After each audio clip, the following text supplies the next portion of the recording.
you are now, I think, as a researcher, expected to take on more responsibility for thinking about the impact and business storytelling, for creating deliverables that are not just reports that sit in a repository, but are you're curating experiences that get people to actually develop and then leverage empathy in their work. Welcome to Insights Unlocked, an original podcast from UserTesting, where we bring you candid conversations and stories with the thinkers, doers, and builders behind some of the most successful digital products and experiences in the world, from concept to execution. Welcome to the Insights Unlocked podcast. I'm Nathan Isaacs, Principal Content Marketing Manager at UserTesting. And our guests today are our sometimes host, and that's Lija Hogan and Amrit Bhachu, both principals for experience research strategy at UserTesting. Welcome to the show, Lija and Amrit. Yeah, thanks, Nathan. Lovely to be here. Interesting to be on the other side of the microphone for once. I know we're going to put you guys on the other side, and but actually we're here with a mission. But before we get started, I'm just wondering, can you just share with us a little bit about what you guys do on a regular basis for UserTesting? You're kind of road warriors for the cause of customer insights. So tell us more. Yeah, we spend a lot of time, or I certainly spend a lot of time with customers, and we're having these conversations with them to help them really show the value of the work that they can be doing with user testing, but also be able to show the impact of their team internally within their own organizations. And then there's various different ways that we can go about that depending on what their specific challenges are within their own space. I don't know, Lija, what would you add into that there? I think there are a few things. One, a lot of what it is that we do collectively is very much informed by our experience as both researchers and designers. So I know that we've both done some dabbling on both sides. And I think also, I always call it being an innie and an outie. So having been both a consultant and then working internally with organizations, and that gives you a lot of perspective around what's in the heads of leadership, business partners, and also the researchers who are our primary contacts with a lot of these companies. One of the quotes I often use with customers is a Mark Twain quote, and it says, "Good decisions come from experience. Experience comes from making bad decisions." And I feel like being an innie and an outie, we've made so many bad decisions in our career. We've got those hanging with us, and we're able to share that kind of knowledge with our customers and help them not repeat the bad experiences that we've had and learn from our mistakes going forward, essentially. Yeah, and I think it's not just the mistakes you may have made, but the mistakes that you've learned that other people have made along the way too, right? That's the value of a consultant, right? And that's kind of what your role is.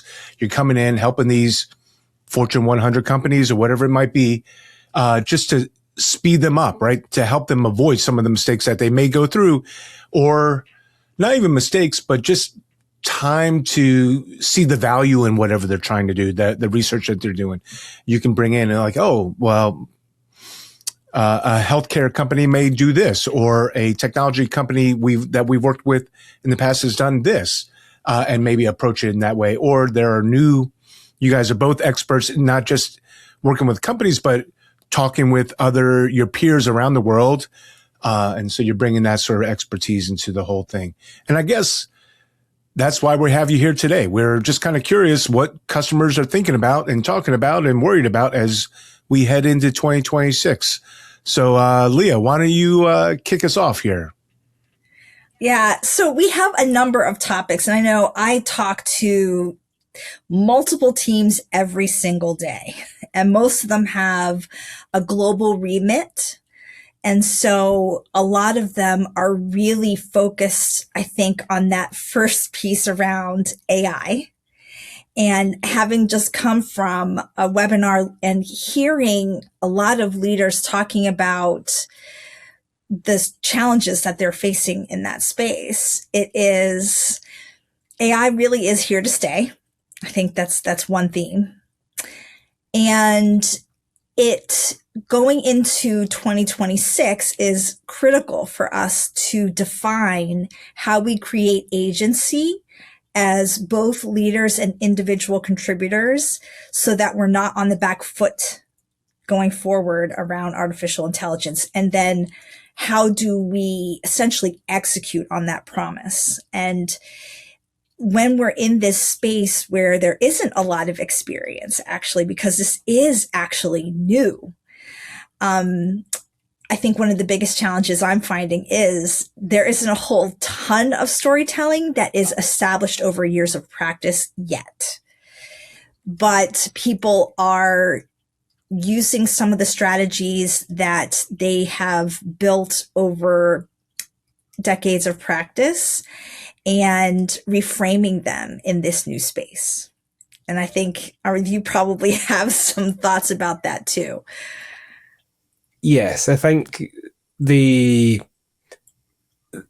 I've spoken about it in on this podcast before. I've spoken about it in blogs, etc. before, that sometimes within the world of UX and design, we struggle to move forward from what we've done previously. And I think AI really gives us now an opportunity, especially as the initial boom is settling down. I think AI gives us an opportunity to really sort of progress the industry and work more efficiently with the other constituent parts of an organization of what we're doing and how we're doing it. And I'm really quite excited about that as we look into next year and beyond. As we think about AI, you can kind of think about it from in two sort of ways, right? The AI that's going to be public facing that our customers are going to be interacting with, right? And I can think of apps for if you're an airline or something like that, and you're booking and you're using their AI sort of chatbot. But then there's also the AI that researchers and designers and others are using to kind of speed up their processes and workflows as they try and learn more about customers. What are people thinking about? What are the challenges? What are they not thinking about that they should be thinking about, Leah? Well, I think that's a real challenge because there are folks that for very personal reasons and very, sometimes business reasons are more on the I'm going to be a leader side. And then there are those who are I am going to be a very intentional laggard because reasons.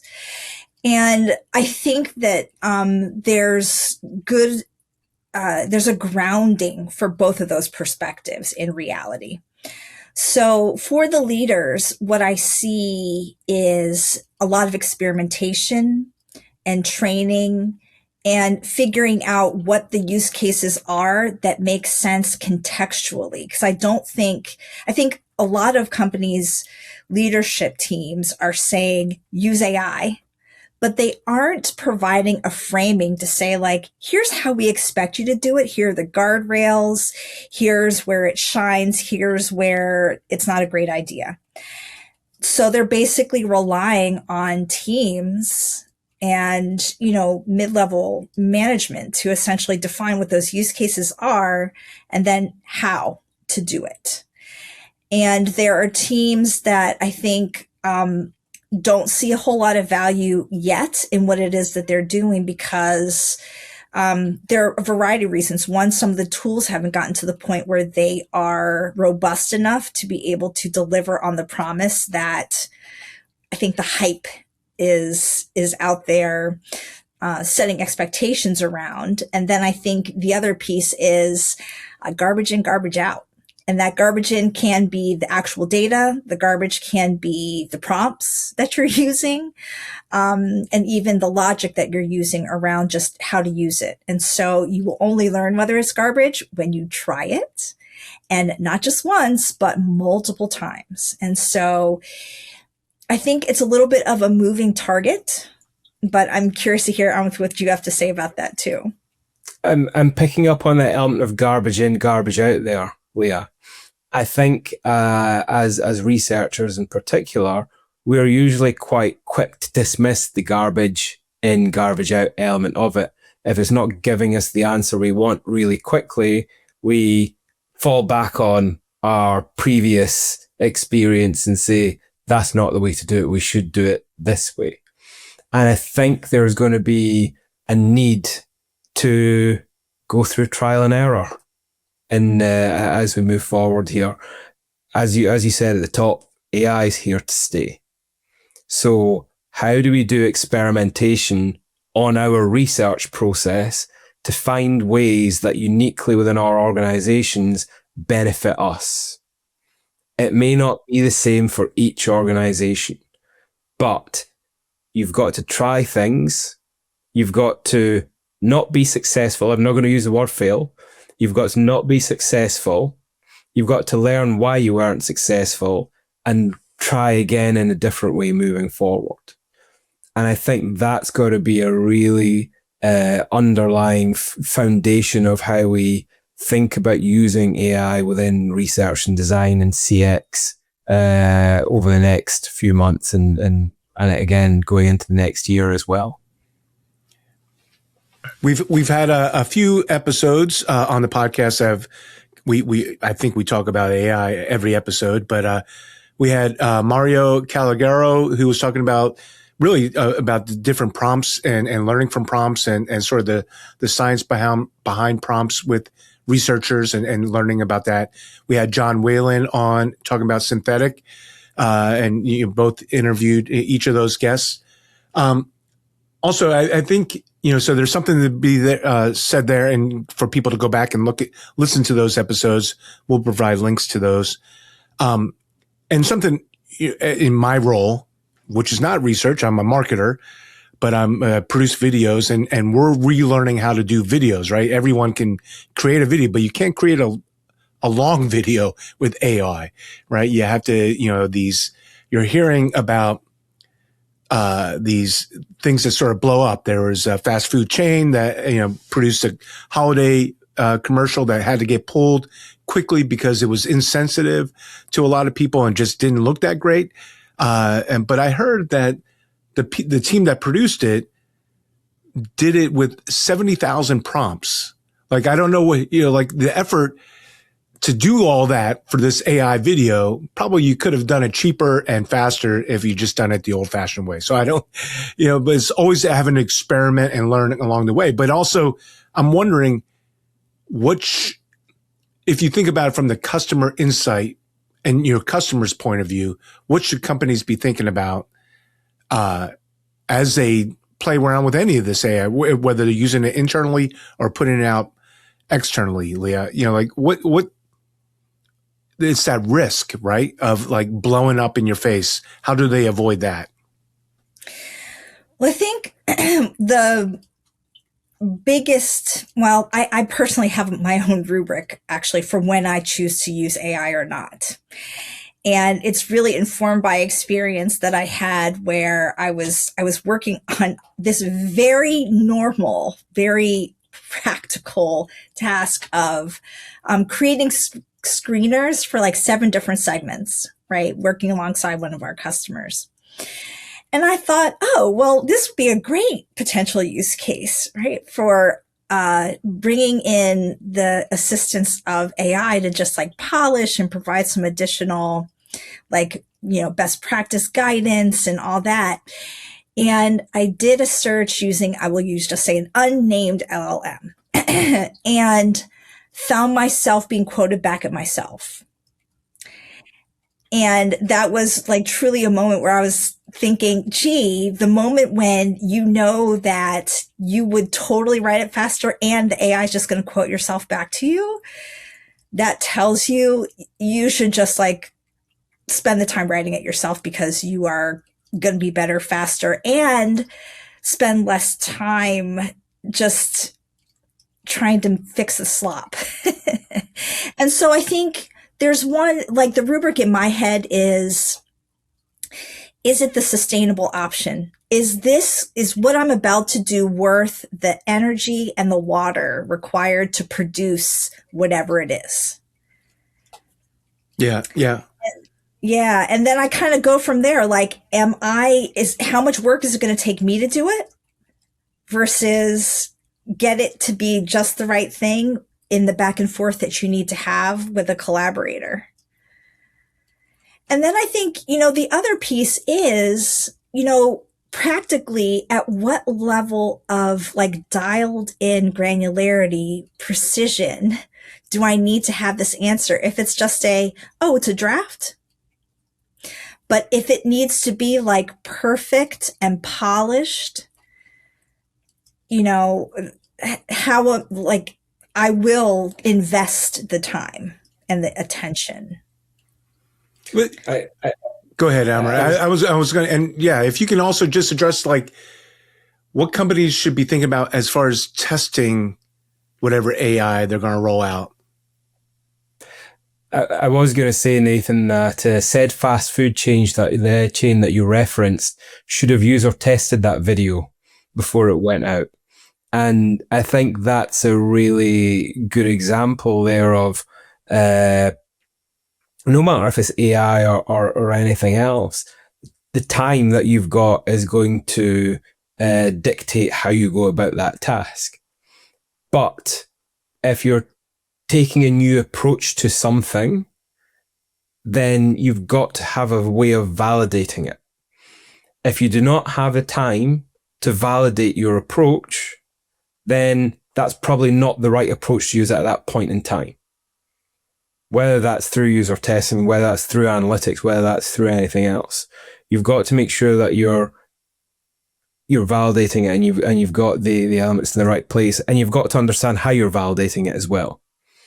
And I think that's a really key point that we sometimes miss, that we do something and then we find a reason for accepting it or denying it. And it's all about good research process there. What is a hypothesis? What are we aiming for here? What's the metrics that will underpin it? How do we talk about those metrics? How do we measure against those metrics?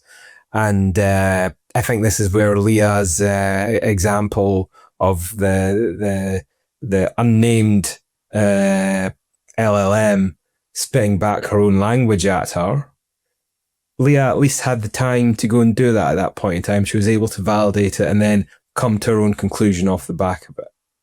Whereas we hear about it in every single industry just now, where people are taking what is told to them by the LLM as verbatim.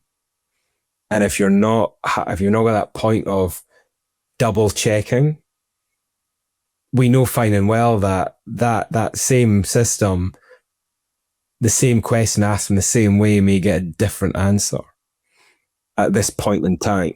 So we need to keep going back over it, and we need to make sure that we are in the right place with it, but in a timely manner. Right. And I think, going back to that, a fast food chain, as they're producing that, and these things take time. They take, several weeks, several months to kind of make that. Along the way, you got the first 20 seconds of that commercial done. Test it. Are we going on the right path? Oh, no, nobody loves this idea. Let's do something else, right? You can test along the way. It doesn't have to be at the end after you've invested all this time and effort. There was a newspaper that just rolled out like a personalized podcast that's AI generated, and it's nothing. It's not accurate. It's not very warm and fuzzy. It's had nothing but negative results, but they invested so much time and effort. They just rolled it out anyway and said, "Oh, we'll just fix it along the way." But that, what does that do to your brand? I guess, right? All right. So I've taken up way too much time on this AI topic. I think it's definitely something that's going to be on 2026. But Leah, what's another? You mentioned you had 5. So what's number 2? Well, number 2 is kind of like maybe 2 things blended together. And so the first part is, and I'm just kind of like spoken about this a little bit today because it's also related to that AI course of thought around research impact and showing it. And I think also the context of making the case to continue doing research with people at the helm, people as the orchestrator, the primary collaborator, with AI as a support and an assistant and accelerator. And then pairing that with the expectation that now that you've got access to the power of an assistant that is trained across a number of different disciplines, the expectations around your personal skill set as not just a researcher, but the scope and remit of your responsibilities, there's a little bit of creep there. And I say a little bit, actually I mean a lot.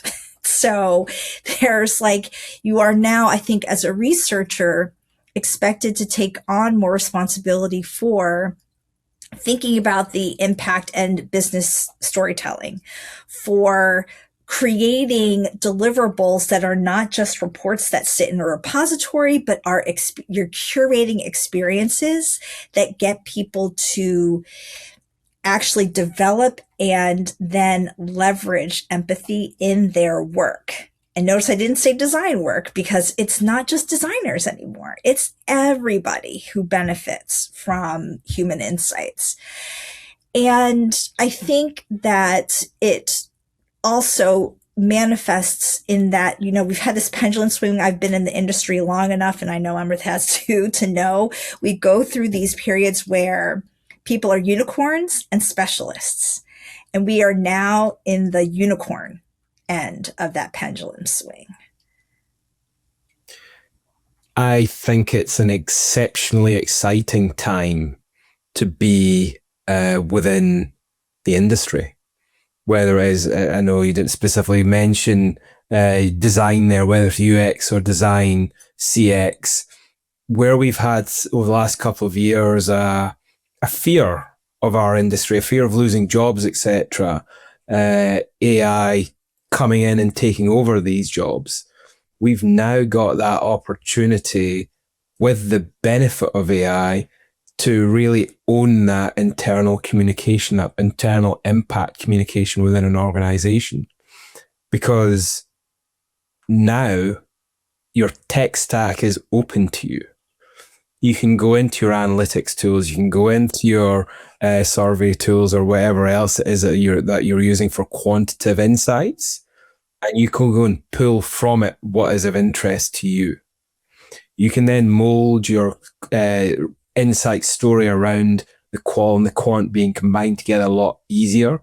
You don't need to be an expert. You don't need to be a data analyst expert to get the key points at any one time.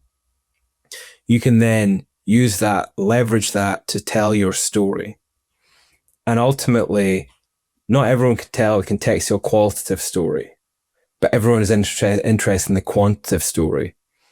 We can be the key holders there and drive that kind of conversation forward, and be an integral part of the team that can't be put to the back or pushed out of the way. And I think that is really, really exciting as we move forward into this next phase of AI. How do teams or team leaders implement that sort of thinking within their organizations? What should they be doing? Yeah. Go ahead. It's not a quick process. I think I've had this conversation with customers so many times over the last 8-9 months, and we hope to have a click of the fingers and everything changes like magic. It doesn't exist. That isn't going to exist. But again, with that trial and error and validation approach, how do we understand what the team is interested in? How do we understand what the execs are interested in? What can we learn from what the business is trying to achieve? What are the key metrics for that business? That's all available now with pretty relative ease, external systems, internal systems. And then when we're communicating our work, how do we bring some of that language into our work? Again, if we're putting a presentation together, how do you use your LLM to assess your presentation against what it knows about what you're trying to achieve, what your business is trying to achieve. How you mold that language, how you use that to mold your language and move that kind of stuff forward. How do you use that to tie that to the key metrics? And again, you're not going to be successful first time, but the more often that you do that, the smaller wins that you get, you're going to inch forward, inch forward, inch forward. For me, I think in a lot of teams, you're probably looking at about a 6 to 8 month process. Small win, small win, small win, small win, to get to the point of what we really need is to bring this to the front of it rather than doing it reactively after everything. And then we get a big win. I think that it's really, the door is open for us to go and do that. No one's going to ask us to do it. We've got to take the bull by the horns and do it ourselves at this point in time.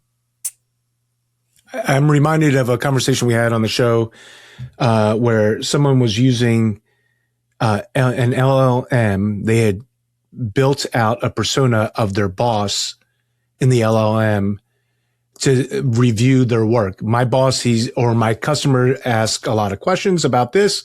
Am I answering their questions? Am I explaining this in the way that in the business goals that my executive team is looking for? And they're getting those answers there, I guess, rather than embarrassing themselves in a board meeting or in a team meeting. Thoughts on that, Leah? How can they implement all this? How do they, start? We're saying that the AI is going to save us all this time so we can be more creative, more impactful. How do we become more creative and more impactful? Yeah, I think that there are a couple of things. I think, a few years ago, I did this series of talks about talk about the ROI of research and building that story. And, kind of came up with this framework that has researches happening at points like steps 2 through 4, but the whole process extends over about 7 different steps. And one of the greatest values right now of AI is actually helping us to extend beyond those 2 to 4 steps that are just like figuring out what your research is going to be, like executing it and doing the synthesis required to do that storytelling. Up front, the way I think that that AI really helps us is to essentially get us out of our own heads around what we think it is that people are interested in, to look for signals in the data across the business, in the news, when we're looking at things like SEC filings, right? Like those are out there for publicly traded companies, but even internally, there are signals that we could catch up on too that might be things that you would capture from internal systems like SharePoint, for example. Or even Jira tickets, right? Like this is what we're working on right now that tells you, if you can have a little interrogate that data with the assist of artificial intelligence to help pick up on some of the patterns that might be so subtle that you're not, as a human, capable of really hearing those.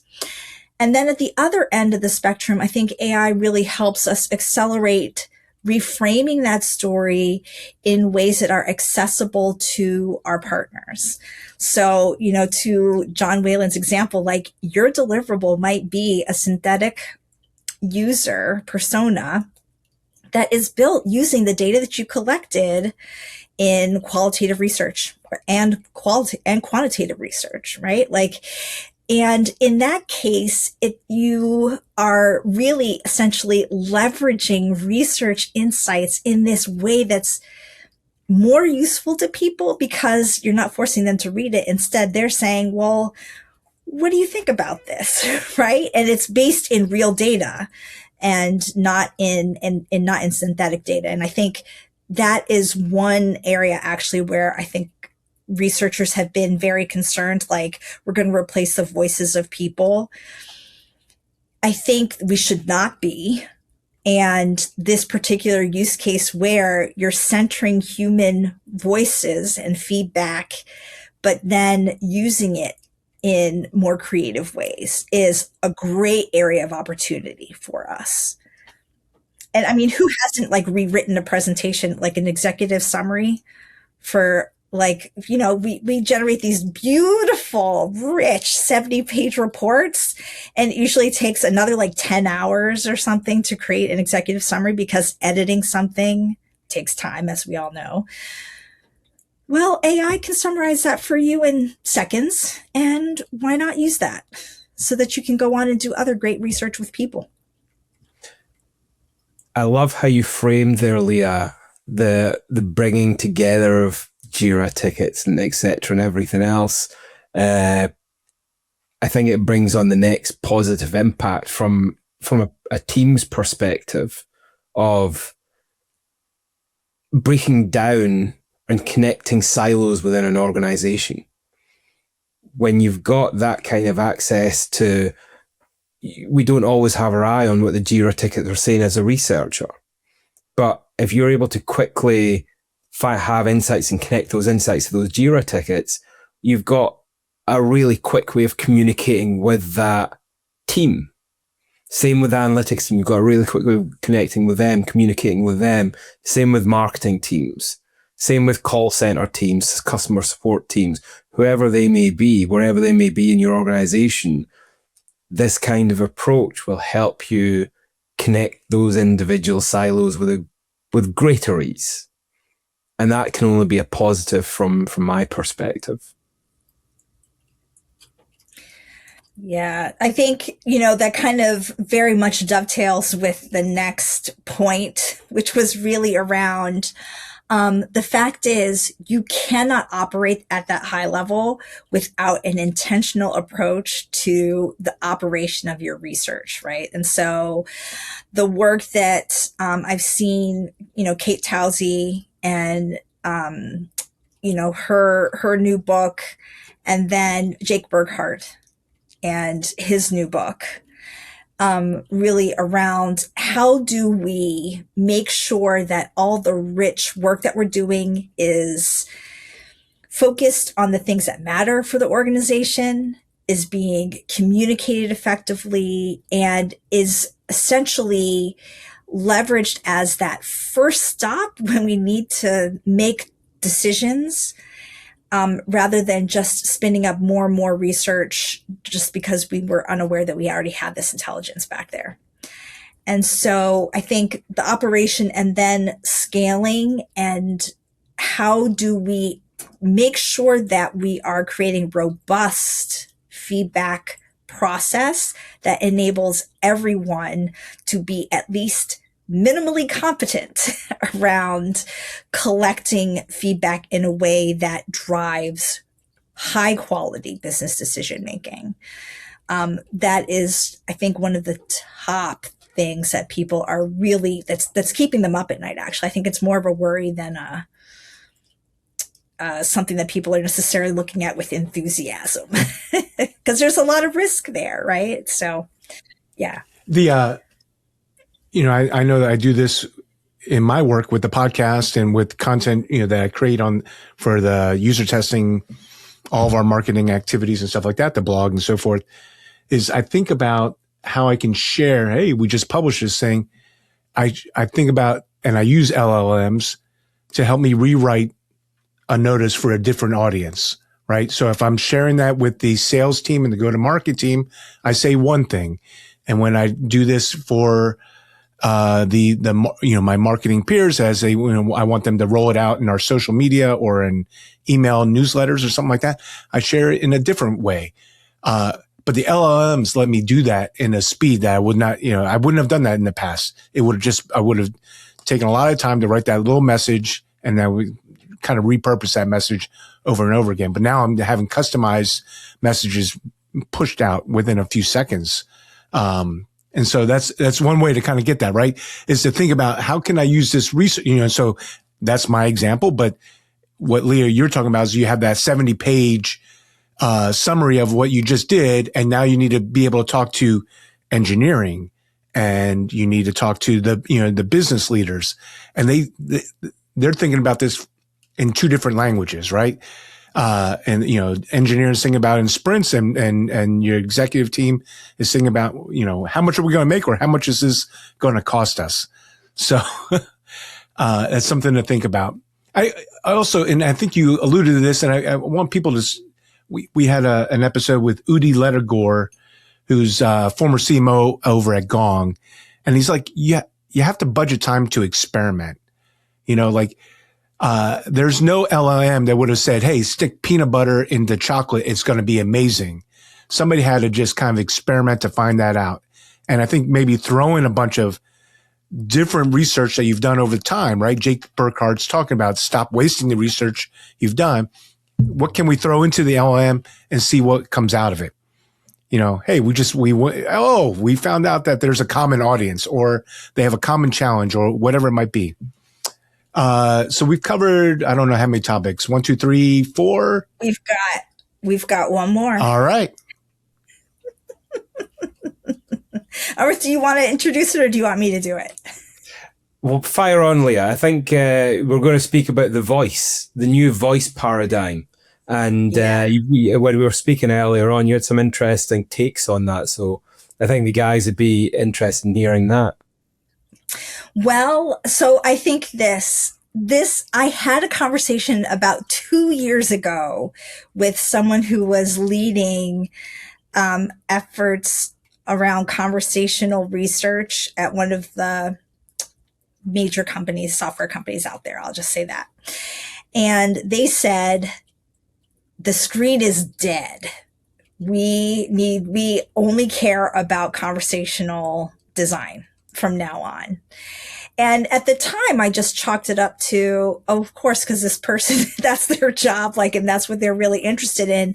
But actually, I am starting to see like conversational experiences, and especially conversational AI is something that is popping up in everyday people's experiences much more frequently. And I mean, it's everything from, I was in a meeting with folks a couple of weeks back, and someone like muted themselves during a meeting to have a conversation with their ChatGPT, like custom project, to spit out something that they then share with us in the meeting, right? To just, that AI says what's happening real time to, I was taking my kid to an appointment yesterday and texting my brother with voice to text and text to voice in my car through my phone, and was like, oh, wouldn't it be great if I could actually set up an interactive meeting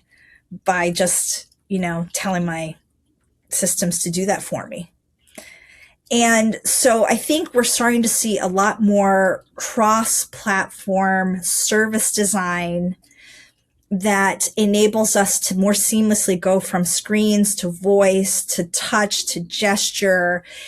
And that requires us coming up with new design systems and patterns and strategies to help make that transition something that is compelling and fun. I think, why not make it fun? And really just thinking beyond screens is going to be something that we're going to have to do in 2026. Yeah. One of the things that has been mentioned several times in this conversation today is the time element and the need to reduce the size of presentations. And it comes back to attention span of people. Nowadays, the attention span that we have, and we're all guilty of it as well, is a lot lower than it was 10 years ago, 15 years ago.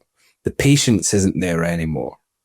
So that ability to seamlessly move from a gesture to a mouse to voice to a call to a physical interaction has to be happening.